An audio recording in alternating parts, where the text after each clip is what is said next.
All right. So yeah, so this week I invited Riadul Islam. He graduated from UC Santa Cruz in 2018 or 2017.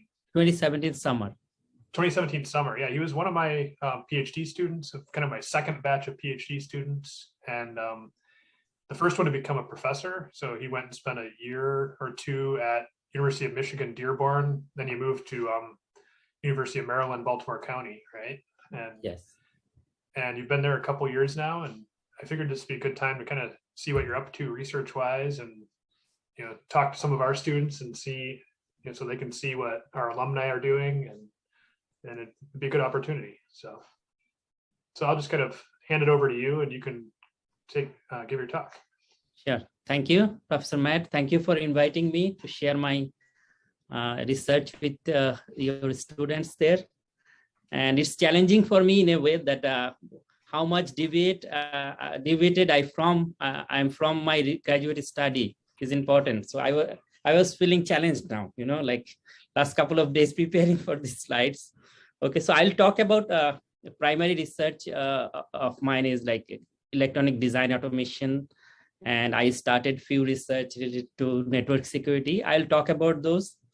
And please feel free to ask me questions if you have anything in the middle of my talk. It is, I feel that it is okay to ask questions so I can answer immediately rather than waiting for the end of the talk. Okay, I will start. It is not allowing me to change. Okay. So the outline of the talk is like, I will give brief overview of our high-level language to GDS2 or layout generation, which is the standard process of IC design. Then some of the manufacturing issues we are facing in IC design realm. And for this, basically, we move towards machine learning application in the EDA domain, electronic design automation domain. Then I'll show some of my core research in the low power IC design, and a couple of research on vehicular network security, which is a little bit away from what I used to do at when I was a graduate student, but I try to bring everything together in ED at some point. So there will be a merging point where I'll bring everything, and I will go towards the IC design or the field programmable gate array implementation for those security models, security network, security algorithms. So the first of all, RTL to GDS2 generation, I would assume that the primary way we do that is like, we have this high level language, you can write in C or in general, we write it on hardware descriptive language, HDL. So from there, we give the hardware descriptive language to a synthesizer that is called, in general, the logic synthesis we do. For this, Cadence has GNS, and Synopsys has DC, design compiler. So this logic synthesis, basically what it does, it generates a gate level netlist based on our behavioral model or the HDL code. But it requires a set of library cells and other constraints. From there, we get a gate level netlist. And after that, all the hard work starts. Basically, we need to place and route our design. So the steps are in general. I'll go over a little bit. If you have questions, let me know. In general, what we do, we create a floor plan of our initial design. Then we do the power plan placement. And in between, before that placement, in general, like first of all, we do actually partitioning. Then we go to the floor plan. Then we go to the placement. Then we apply the clock tree synthesis, and we go for the routing. Among all those steps, routing phase is the largest, in terms of time consumption. So what we have seen in recent years, like this routing become really expensive in terms of amount of time it is taking and the issues we see in the IC design. And if you see sub 7 nanometer technology nodes, it's crazy. The amount of issues you're going to face is like, it's crazy. And that is the reason, basically, we try to apply machine learning in this domain. So what this slide is saying that in general, this second step will take about 7 to 10 days for about 10 million gates. design. And out of just for this, if you think about 50 to 100 millions of gates, it will have 3 to 5 billion transistors packed together. And this is the issue for routing. And in general, what we do, we write a large TCL script, tool command language script, and that we utilize in our design compiler and place and out tools to do all those things automated. But what happened, you could imagine that you start with a design, and after 7 or 10 days, we get stuck to your design, which is the layout, and you find so many issues in terms of DRC violations, or your expected timing didn't met. So what you need to do, you have to go back. So you try to see that you have all those DRC violations and timing sign off didn't met. You have to go back to your initial place and out tool, or you have to change your constant at the logic synthesis to start over. So it's a really expensive process. And you can say this is the primary motivation of my research, that we go for ML application in EDA. Please let me know if you have any question in between. So what are the manufacturing issues we are seeing nowadays? I believe lithography process, you have some idea, which is the primarily is the process, the way we fabricate our chips. And this process, like as you could see that lithography process here, I'm trying to show a curve, which is like borrowed from Professor Andrew Kang's 2017 DAC talk. You could see that the expected line is flattened. The reason is like all those technology we are using, extra ultraviolet double patterning techniques, or all those stuff we are doing, they are not capable to resolve all those issues at the synthesis level. And few issues we have seen among those process, the manufacturing issues are called edge placement error, EPE. And the sources are overlay alignment. You could think about those vias we have to have those alignments. And most of the time at low technology nodes, we are facing issues like pitch alignment also, and critical dimension uniformity, and line roughness, pitch working. So all those aspects basically increases the manufacturing cost. So these are not actually my research area, but we have these tools that cannot automatically resolve all those issues we are facing. And for this reason, actually, what we have seen in recent technology nodes is like this DRC number of design rule checking counts increases significantly. As you could see in the left figure, the complexity increases because of this DRC rule increases. And you could see that at 7 nanometer, it's like huge. And for this reason also, our marks count of our chip manufacturing technology is also increases, which is the right curve bar chart. And all those aspects basically increases the overall design cost. As you could see in the left figure, at the 5 nanometer technology, we are showing that from 65 nanometer technology going down to the 5 nanometer technology, the design cost significantly increases. And especially if we could see the software side, it looks like it is most of the cost is on the software side now, or the synthesis side, or those tool validation, those also coming into effect. And as a result, we could see the right curve, which is the right bar chart, is the wafer cost also increases significantly.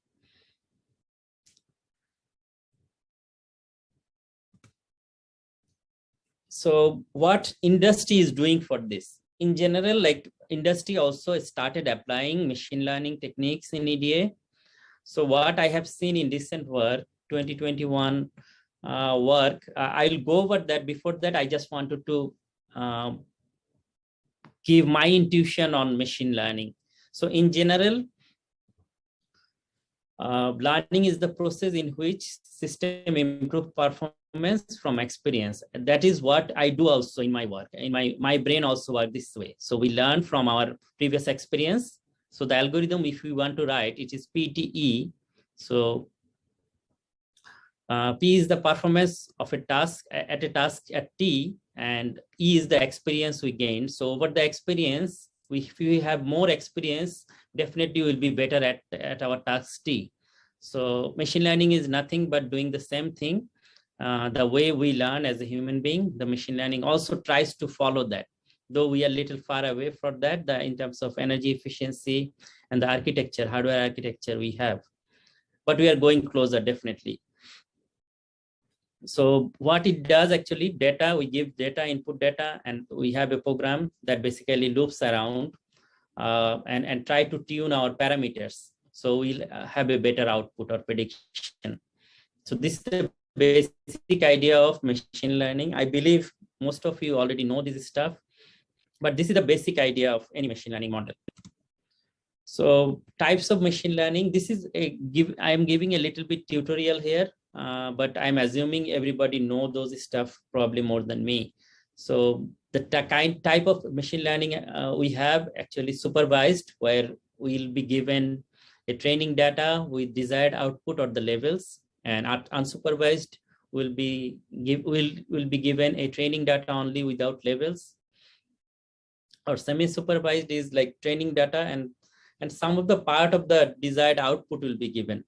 Not necessarily all the output will be given. So you could think about semi-supervised. I would say the way we do our Bayes modeling, Gaussian Bayes modeling, that uses a conditional probability. This is coming from the generative model or the semi-supervised model, categorized as semi-supervised model. And another interesting machine learning is reinforcement learning, where we reward for certain sequence of actions, and sometimes we do the penalty also, and the other way around when we mispredict.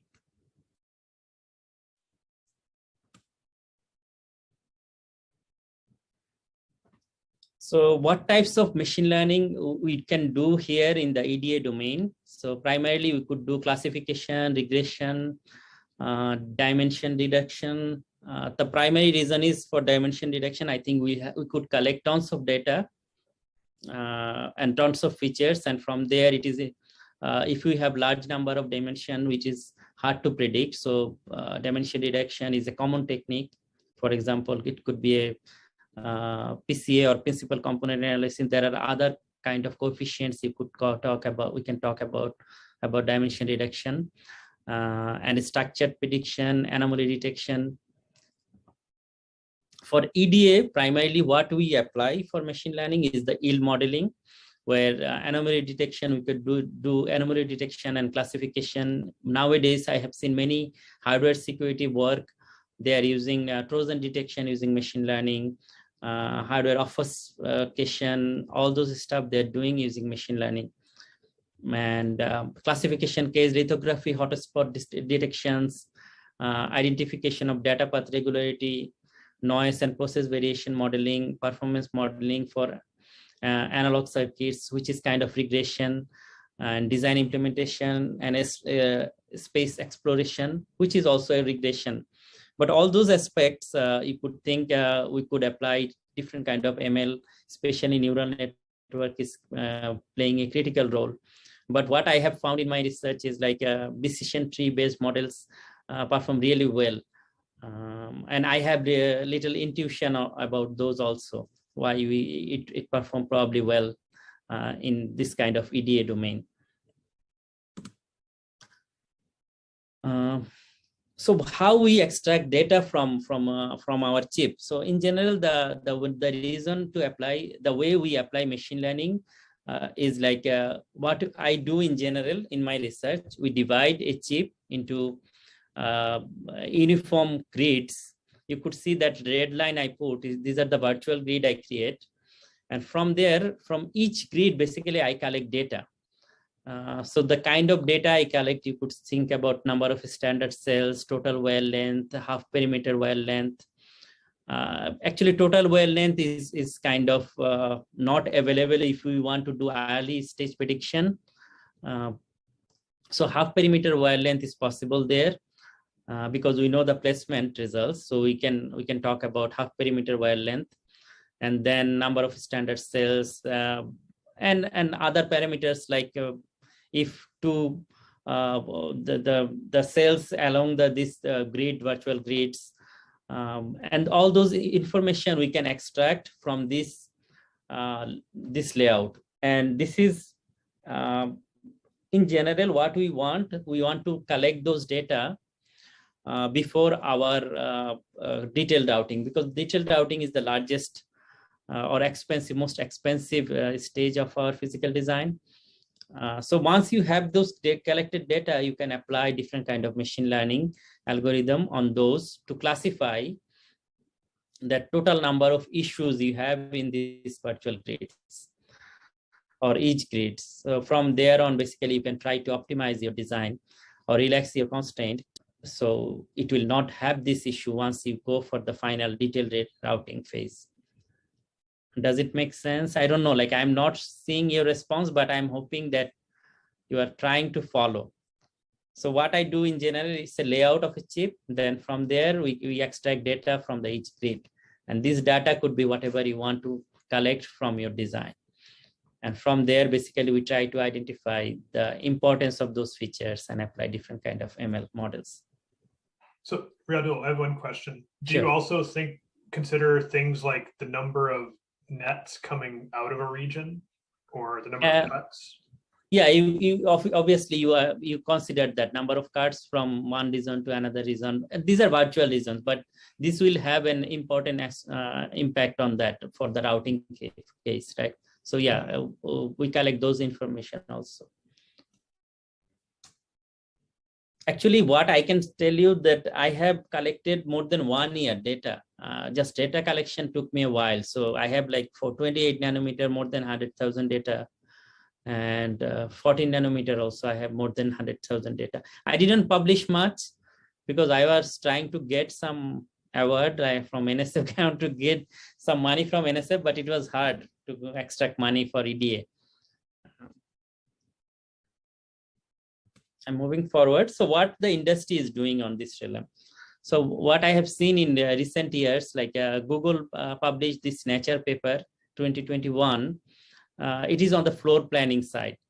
So this is I don't know how many people know about graph neural network. They basically applied graph neural network. So the input of this architecture or the neural network is they will give macro features, a different kind of meta netlist data and ID of your macros.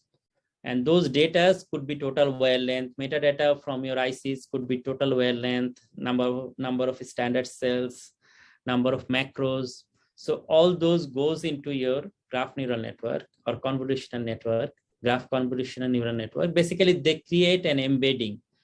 And what they're getting out of this network is 3 outputs. One is edge embedding, macro embedding, and netlist embedding. So these 3 outputs, basically, they will combine and put it in a feed-forward neural network for their reinforcement learning algorithm. Now, the way they are working, RL algorithm working here is like they started for each macro cell, they started putting those and try to compute the cost function. And the cost or the reward is here, half perimeter wavelength and the congestion. And if you see, it's a very interesting, the algorithm there behind the scene they're applying is the force directed method, which is Professor Matt probably knows that it is coming from 1991 University of Michigan paper. So they applied this force directed method, which is like a, depending on the spring force kind of algorithm, where like if you are talking with me more, then you will be close to me. And this way they compute the X dimension and Y dimension force. And from there, basically they sum and apply and basically they find a placement location And from there, they compute the half perimeter wavelength and congestion as a reward. And the interesting aspect of this algorithm was they try to place all those macros or the cells along the perimeter of your chip. And ultimately what they want a space for the standard cells. So I'll show the next slide. So as you could see, so they started from the perimeters and they started embedding all those each cells, and finally they found a space for the standard cells. So this middle space basically for the standard cells. And the left figure, basically they said the initial algorithm where you start with an untrained network, and it was trained from scratch. And the right figure, once you have a trained model, then you apply, and it become a little more cleaner, the right figure. So this is what Google is doing. And I think they published to 2020 a routing paper also applying reinforcement learning. Actually, I did some work in 2018 and 19, but NSF didn't like it. So I kind of, I have all those work, but I will continue publication soon probably, since Google is publishing. So I have some fine-tuned algorithm also. So my motivation is like this IC synthesis tools takes days to generate RTL to GDS2. I can give my experience. I waited 30 days for one implementation. So more than 30 days. And for data collection, it's like crazy, because like you have to collect data from each grid. And what I do, I write a long script, thousands of line probabilitical script, a command, and then I vary some parameters of my chip, high level parameters, and from there I collect data. For one shot, let's say one design, I made like, let's say 500 of flavor of one design. And from there I collect data. So this data collection takes long time, and in general, what we assume, an experienced engineer can resolve up to 200 DRC violations in a day. So which is a rough estimation. But in my experience, it's a good number. Solving those DRC violations is not easy. It takes time. And existing ML models in general use bias supervised learning, though what we are seeing, they have started using RL, reinforcement learning, and neural networks also here. Hey, Riadul, what were the benchmarks you used? You mentioned you had some, it took a long so time. Benchmarks, actually, I implemented hundreds of designs from OpenCore. Okay. So these are open source. Most of the time it is open source design. So what I do, I go through this standard process, logic synthesis, partitioning, floor planning, placement. And just before going for the detailed routing, I compute my number of DRC violations. And from there, basically, I say it is routable or not. If it is in the range of manageable DRC violations, then I say, okay, we could do that. Or otherwise, we go back to the logic synthesis and flatten our constraints. So this is my approach. And this was, I published this work in 2019 DAC. So what I did here, I applied, I collected different kind of features, as you could see, and from there on, basically, I try to understand which features impact more on my level, or for my on this case, it was my DRC violations I was trying to resolve. So I identified the features that is critically impacting my DRC violations. And from there on, I applied decision tree. Actually, what I applied here was the random forest model. I'm not sure if you guys know about it. Basically, random forest is a top-down approach. So from the root node, we check certain conditions and we eliminate certain conditions and then try to meet some goals through that. So The results were interesting. Actually, our model could predict, the prediction accuracy was, precision was 99%, recall was 88%, and the harmonic mean of the F1 score was 93%. It was comparable to the state-of-the-art SVM models, actually. And then on the same year, I published another paper at Midwest Symposium. It was basically combination of random forest and gradient boosting.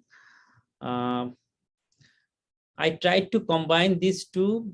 Basically, the probability of those prediction we can average out using a soft voting classifier, and it was giving me better results than the individual decision tree based models. And the results were interesting. As you could see, precision was 97%, recall was 97%, and F1 score was 96%.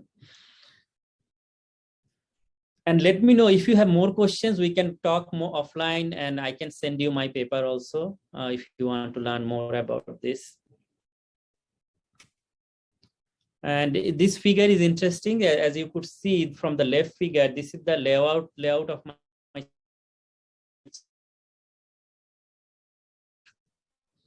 signs are my DRC hotspots, and greens are the prediction of my model. So as you could see, they are almost aligned with my prediction.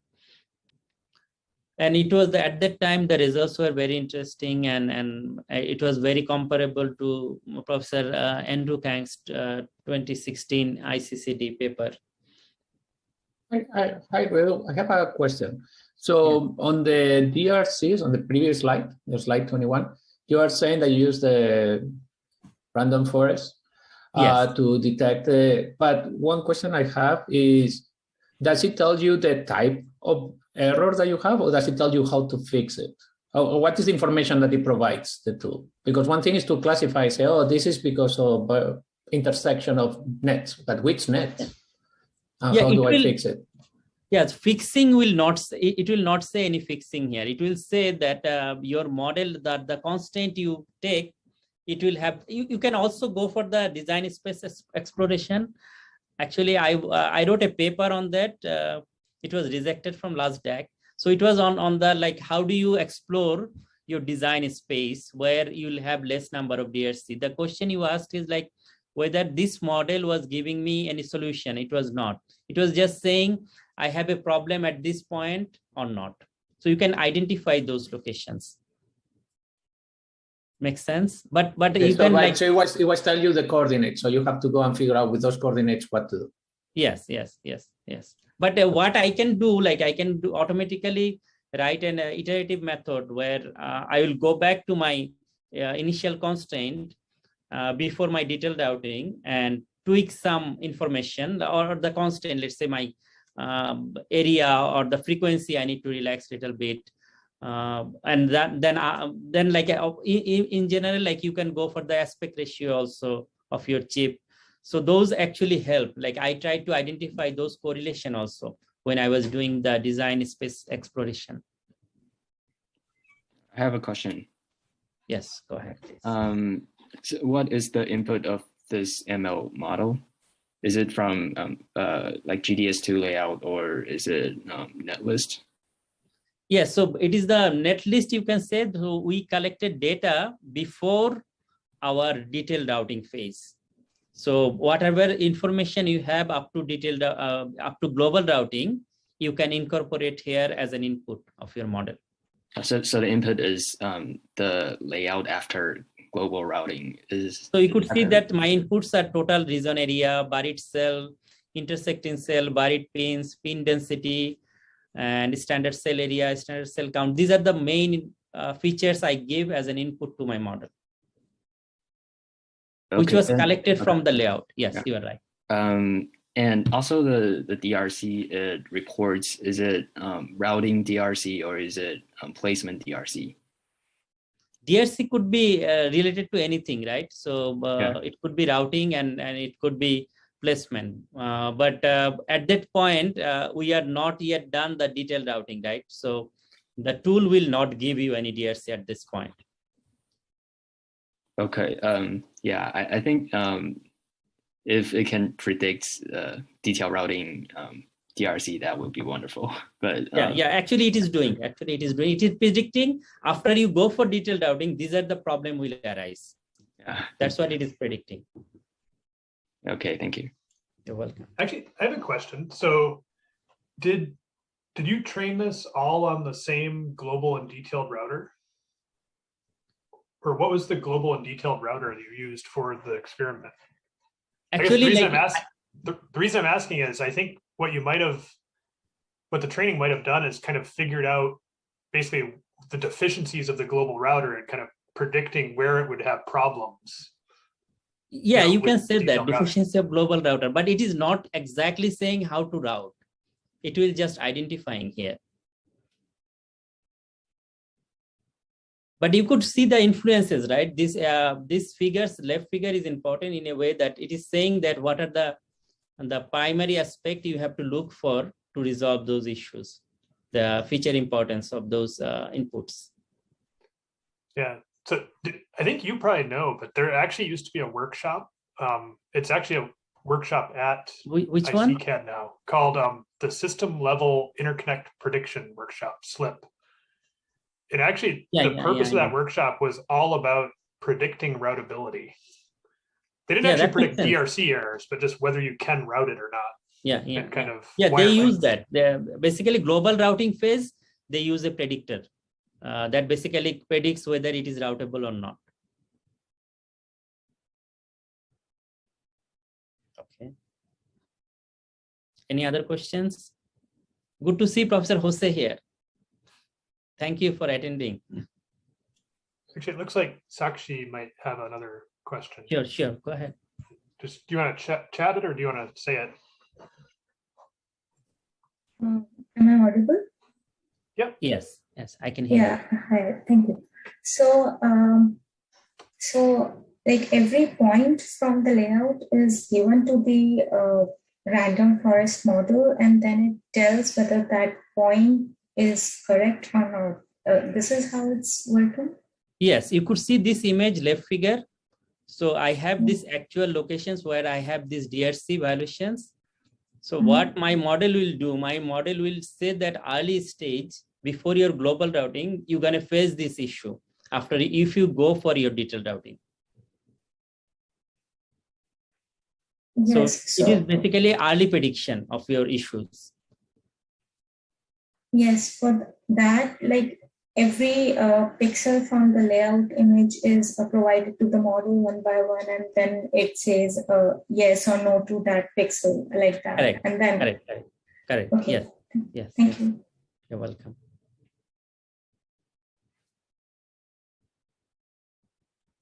So I'll move to my conventional research, which is the low power IC design. So actually, I did resonant 10 years back in my master's also, but recently I started collaborating with one startup at Silicon Valley. So what they're doing actually series resonance. So first of all, what is resonance? Resonance, the idea of resonance is like you have a like in general, the digital design, we face all the time this capacitance. So capacitance is proportional to my total dynamic power consumptions. So what we do in resonance, we could connect a parallel inductor and start storing some of the energy we dump in our high to low phase of our switching. So that energy basically is stored by this inductor. And when we need to recharge our output node or go to 0 to 1 phase, we can utilize this energy. So this is the parallel resonance concept. But the series resonance, basically, what they're doing, they're narrowing down the pulse of the input signal of series resonance. And the reason for this narrow down pulse is you can play with your frequency range now. In the parallel resonance domain, it works at one fundamental frequency, which is given by 1 over root over square root of L times C. That frequency, if you run your design, you'll have most energy efficient design. But for series resonance, there is a range you can play with because of this pulse tuning. Now, this series resonance, basically this company is applying on IC design. So what they're doing, actually I was involved in this design also. So I wrote a paper in 2020 TCAS 2 where we showed the first cache design considering series resonance. So the idea was you have this series resonance type of architecture, and from there you can write your current equation and take the second, differential equation. If you solve it, you will find that the output voltage swing, you get a free voltage swing basically because of this resonance, which will be this free swing. But what we found, like the output voltage reaches at certain level, we output high at certain level, and from there on basically we have to connect our battery to recharge the rest of the swing, which is the loss in our resistance. So this series resonance, basically what we did there, we applied in the cache bit lines. So there are two kind of inductors we connected. One, basically the energy was saved from these bit lines. So you could see that this is the resonance inductor, and that stores some of the energy we dump when you go for the bit line goes from 1 to 0, and this energy basically used when it requires for the recharge. And one more inductor was used here at the right drivers, basically to ensure that our design is robust on the PVT variations. So these two extra inductor you need to place on top of your cache memory in order to enable this technology. So here I'm showing the chip we had. So you could see that resonant inductor and the booster inductor, and it was a 144 kilobyte SRAM cache. And power supply, we consider different power supply variations also, 10%. And power saving was about 20 to 25%, in the range of 20 to 25% overall power saving. Another work, this is the related work from that company actually. So they showed this work, this series resonance on the K2 crypto processor using 28 nanometer technology. And what I have found, like the energy saving was about 30% overall energy saving, considering resonant clocking, resonant cache. These two techniques they applied, and they could save up to 30% overall chip power. So this is one kind of research. Another research I'm doing right now, I didn't publish this, but I developed a tool basically to train spiking neural networks. So using the existing tool, basically as a VLSI design or researcher, we like to have tools in hand so we could benchmark many designs. So the idea is like I'll get a input application. I will train my model using TensorFlow, using Keras library there. And from there, basically, I will convert this model into a spiking neural network. And basically, after that, you can check your accuracy also, how this conversion works. For that, we are using SNN toolbox. And from there, it become a partitioning and placement problem for us. The reason is, like, if you could imagine that if we have a network with 1 million neuron, the partitioning become a huge task. Especially the graph partitioning problem is really expensive, as you know. So I applied graph partitioning algorithm here, and from there, basically, I clustered those based on the connectivities, and it goes to the network circuitry, NOCs, network on chip architectures. And I found placement locations. And from there, basically, I have tried to apply SPICE models, SPICE analysis to give actual energy efficiency or actual power consumption by those large networks. I can say existing works, they are doing similar kind of stuff, but they are not going down up to a SPICE simulation. They are showing NOC level results, which are analytical results, I would say. So this is one kind of research I'm doing right now. And the idea is primarily I build this tool, and from there on, I can build any kind of network.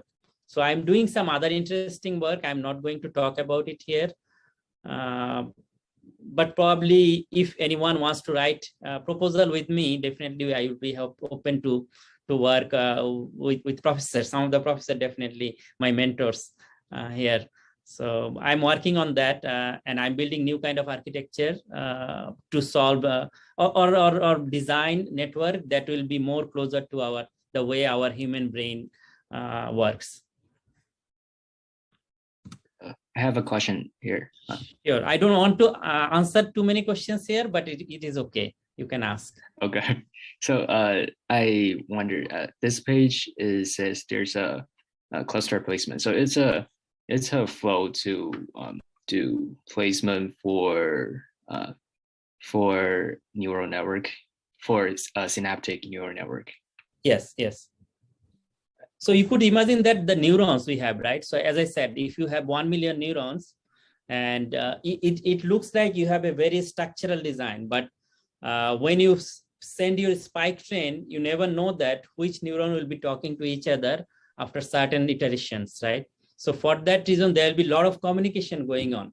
Now, based on those communication, you need to cluster them, and you have to connect those in different cores of your computational modules. Because your one chip cannot handle that large amount of neurons. So for that, basically, the existing literature said they goes to the network on chip architecture. And from there, you send, basically, you identify the amount of energy requires to compute this kind of massive neural networks, spiking neural networks. And I wonder if it is related to the Google's RL paper. Actually, no. Google RL used a graph neural network, right? So I'm not using that techniques, and they use reinforcement learning. I'm not giving any neural network, new neural network here for the placement. It is just conventional hierarchical graph partitioning and placement algorithms. Still, I'm work in progress, you can say. Okay, interesting. Thank you. You're welcome. Now I jump into a different kind of research. Since I was in Michigan, University of Michigan, Dearborn for a couple of years. So I started this work there, and I published few journal articles, very good journal articles, and submitted a patent this year. Also, I submitted few proposals to NSF and state on this. So basically, if you see the vehicular, I don't know about the time. Professor Matt, let me know when I need to stop, okay? I can quickly go over. Okay. Yeah, I think you're okay. You got another 15 minutes or so. Okay. Sounds good. So what we have in vehicular network is that is called control area network, where my ECUs, electronic control units, are talking to each other. So the problem here is like they will broadcast message. So everybody is broadcasting message to the CAN network, and now anybody connected to this CAN can see those messages.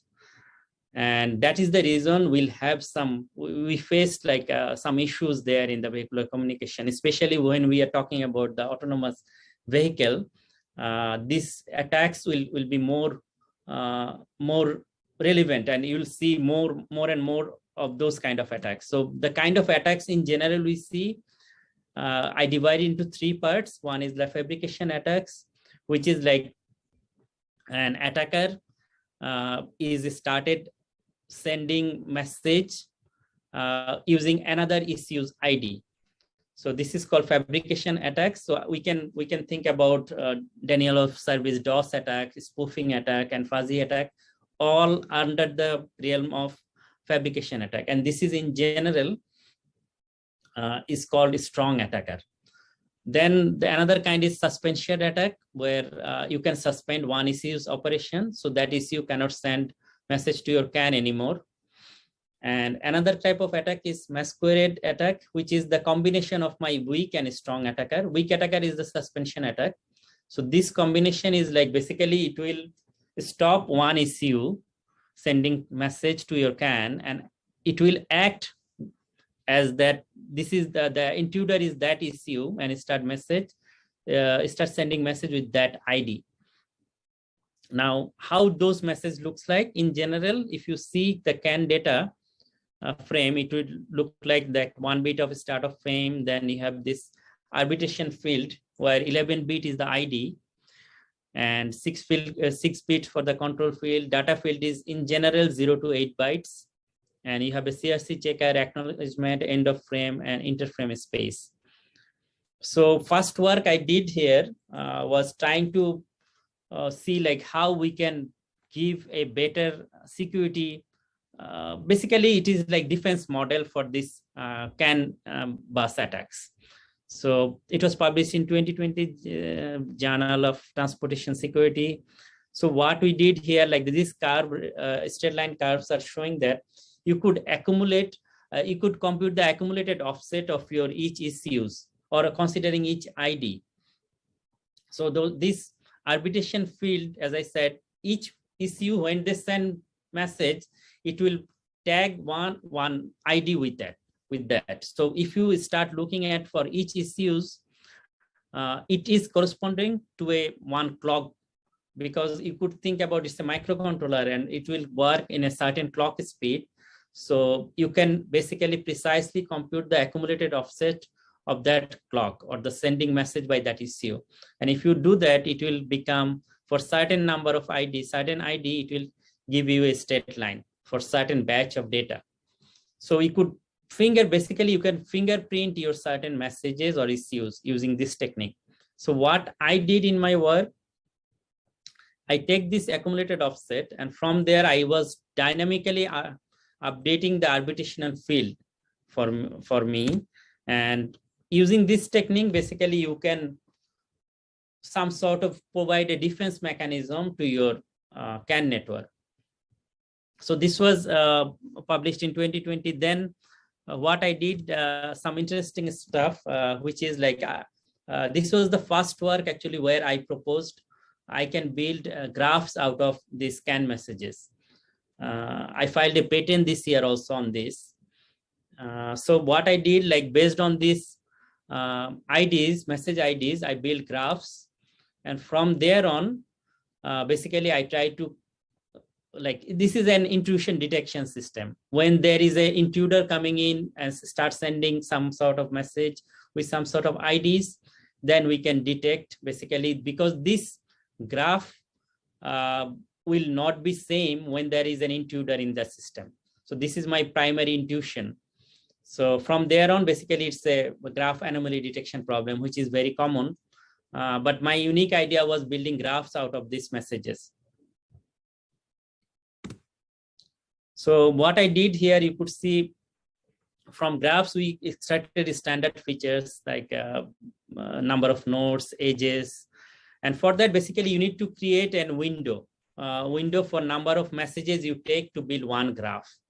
So that work we did, like it was published in IEEE Transaction of Information Security, or Intelligent Transportation System, 2020 journal, it was published. So what I did, like for this graph features, I tried to create a base distribution compared to the, and I have a test distribution. But if you could think about, if there is no attack, then base distribution and the test distribution will be always aligned. So if you can draw this frequency of your edges and nodes and all those stuff you have in your graph.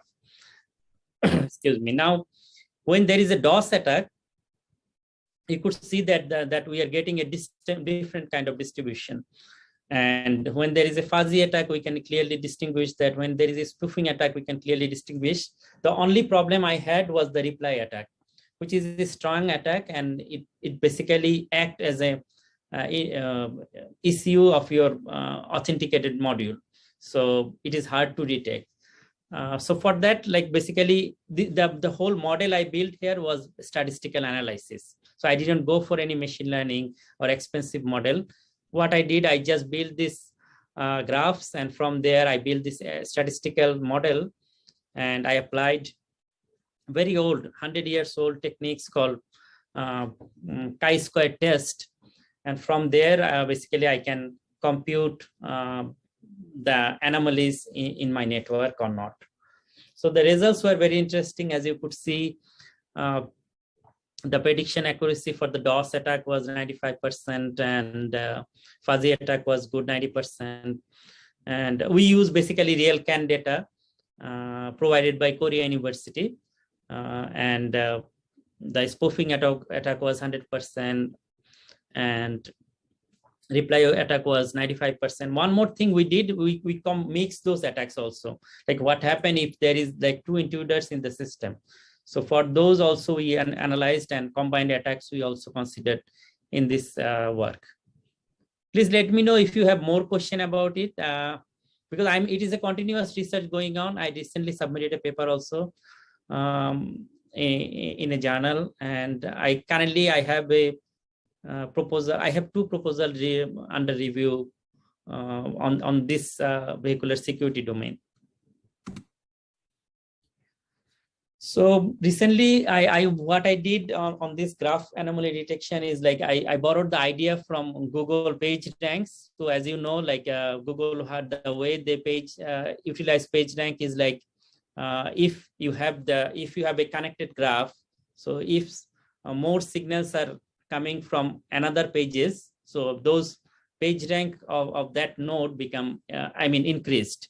So the computation is very easy. The page rank you could compute for each node, and they're considering their out degrees, considering of course the amount of nodes connected or incoming edges you have to consider. And basically all those incoming edges is contributing to the page rank to that specific node you are considering. Now the left figure is showing that if each of them has 1 edges coming towards them, you'll have 0.25 at the first iteration. But if you have more edges coming, the page rank will increase.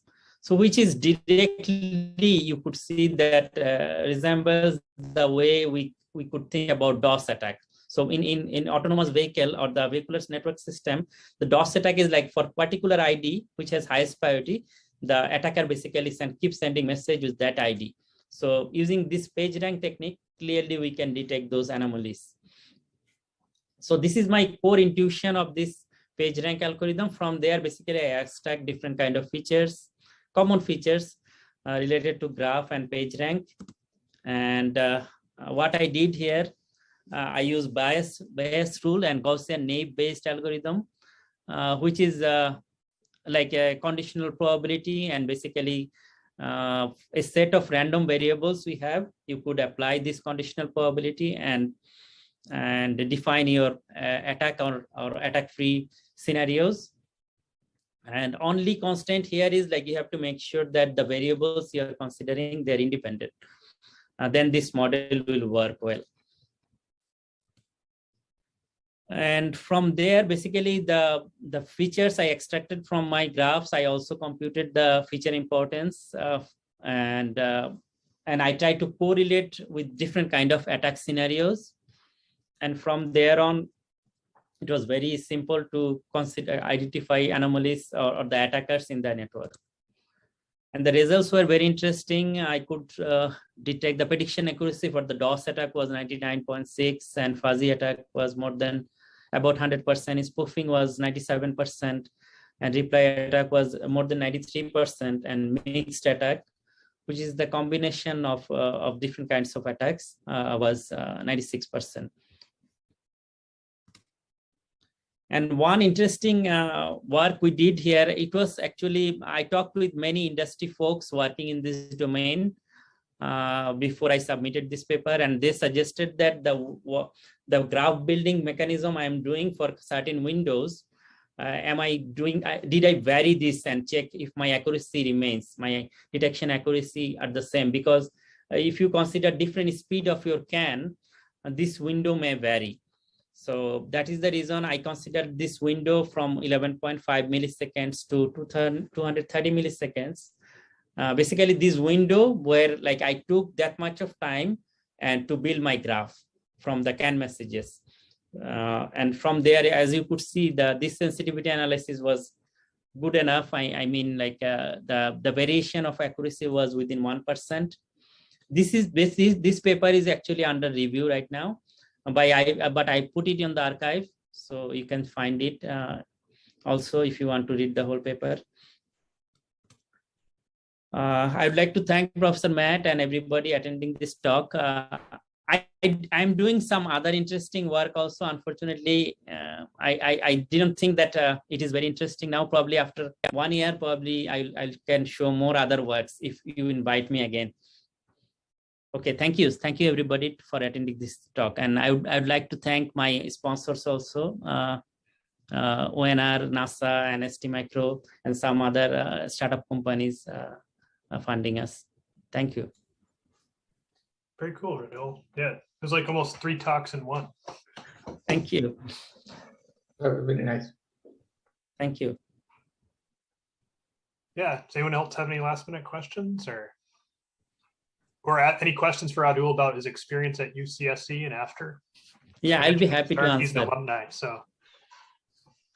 I had one question from the talk. So for the inductors used to store and replenish energy, does that slow down the discharge or charge rate for the normal operation?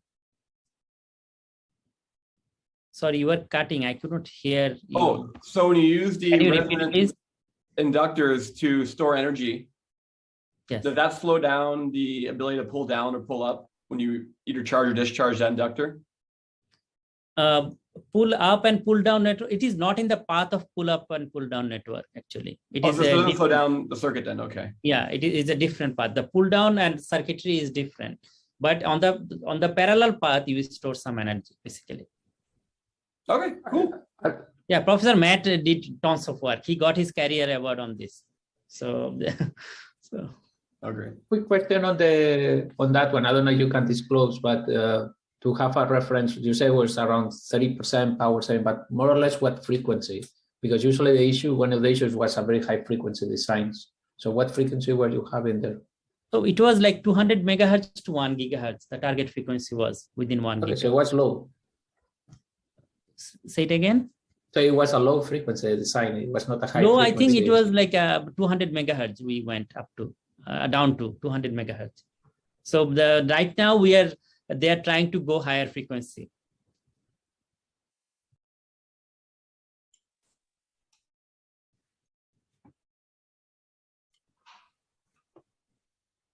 All right. Well, I think we'll call it a day then. That's about an hour. So thanks again for coming and giving us a talk.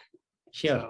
I would love to visit you guys at some point. I don't know when, but definitely I miss Santa Cruz a lot. Yeah, absolutely. Let us know when you're out here. So that'd be fun. Yeah, sure. And please, if you are around at the DC area, visit us.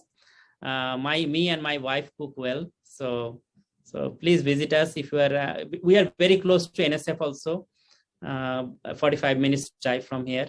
And let me know if you have more questions. You can email me, shoot me an email offline, and have a conversation on this. I'll be open for research collaboration and proposal writing also. All right, great. Okay. Thanks, Riadul. Thank you so much. Have a good day. Okay. Thank you. Bye. Thank you, Professor Jose. Thank you. Thank you.